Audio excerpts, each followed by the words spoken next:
नमस्कार तथा स्वागत छ समस्त शास्त्र प्रेमीजनलाई मेरो युट्युब च्यानल अमृत सापकोटामा। आजको यस श्रृङ्खलामा म हजुरलाई रुद्री कसरी जुराउने भन्ने विषयमा जानकारी दिन गइरहेको छु। हिन्दू शास्त्र अनुसार हामीले विभिन्न पूजा गर्ने क्रममा रुद्री गर्दै आइरहेका छौँ। शिवजीको उपासनाको निम्ति हामीले रुद्री गर्छौँ। विभिन्न अशुभ ग्रह नष्ट गरेर शुभ फल प्राप्तिका लागि, आफ्ना भक्कलहरू पुरा गर्नका लागि, शिव प्रसाद प्राप्ति गर्नका लागि हामीले रुद्री गर्दै आइरहेका छौँ। अब हामीले रुद्री गर्ने क्रममा जुन दिन खोज्यो त्यही दिन गर्न खोज्दा रुद्री जुरेन भने उल्टो फल मिल्न सक्छ, जसले गर्दा आफ्नो जीवनमा धेरै घाटाहरू सहनुपर्छ। र रुद्री गर्ने दिनमा भगवान शिवशङ्करलाई खुसी पार्नका लागि रुद्रीका दिन जुराएर मात्रै रुद्री गर्नुपर्ने हुन्छ। अब रुद्री जुराउनका लागि सर्वप्रथम जुन दिन रुद्री गर्नुपर्नेछ त्यो दिनको तिथि सङ्ख्यालाई लिने। मानौ प्रतिपदा छ भने 1 लिने, द्वितीया छ भने 2 लिने, पञ्चमी छ भने 5 लिने, दशमी छ भने 10 लिने, एकादशी छ भने 11 लिने, एवं रीतले जुन तिथि छ त्यो सङ्ख्यालाई लिने र त्यसलाई 2 ले गुणन गर्ने। 2 ले तिथि सङ्ख्यालाई गुणन गरिसकेपछि जुन योग आउँछ त्यो योगमा 5 जोड्ने। मानौ द्वितीया तिथि थियो, द्वितीया भएपछि हामीले 2 लियौँ, पुनः 2 ले गुणन गर्दा 2 दुना 4 भयो।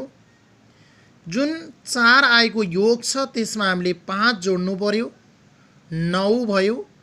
र जुन तिथि सङ्ख्यालाई 2 ले गुणन गरेर पुनः 5 जोड्दा आएको योगलाई 7 ले भाग गर्नुपर्छ। 7 ले भाग गर्ने क्रममा 0, 1, 2, 3, 4, 5, 6 शेष रहने अवस्था आउँछ।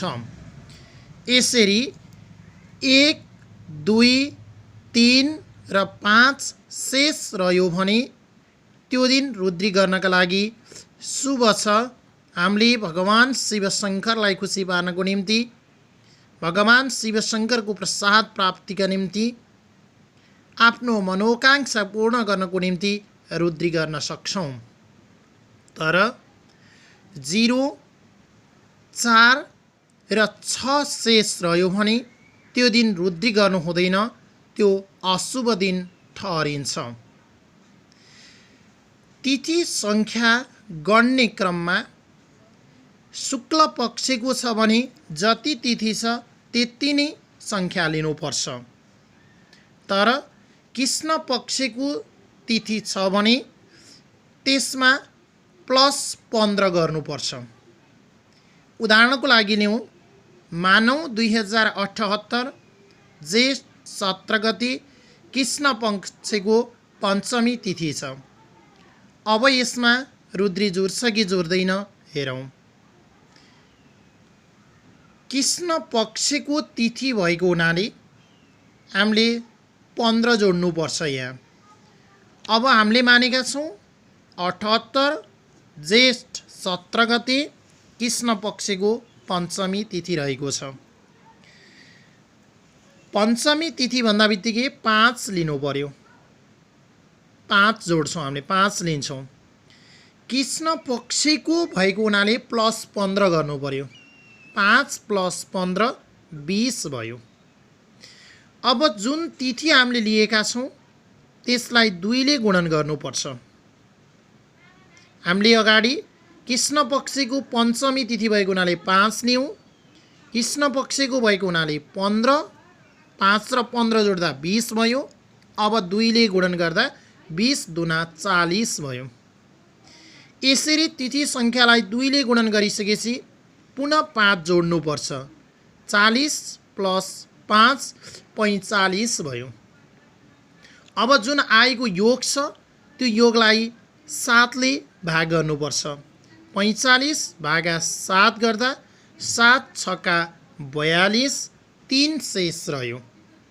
3 शेष रहेको हुनाले अगाडि नै भनिसकेका छौँ 1, 2, 3 र 5 शेष रह्यो भने रुद्री गर्न शुभ छ।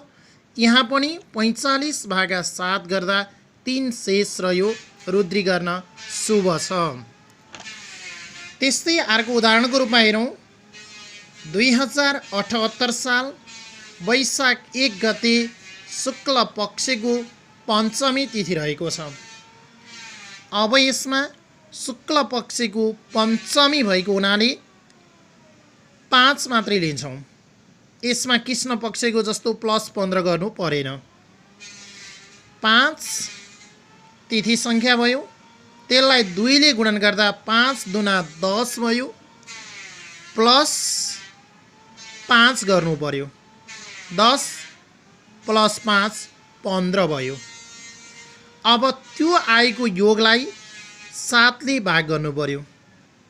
15 भागा 7 गर्दा 7 दुना 14, 1 शेष रह्यो।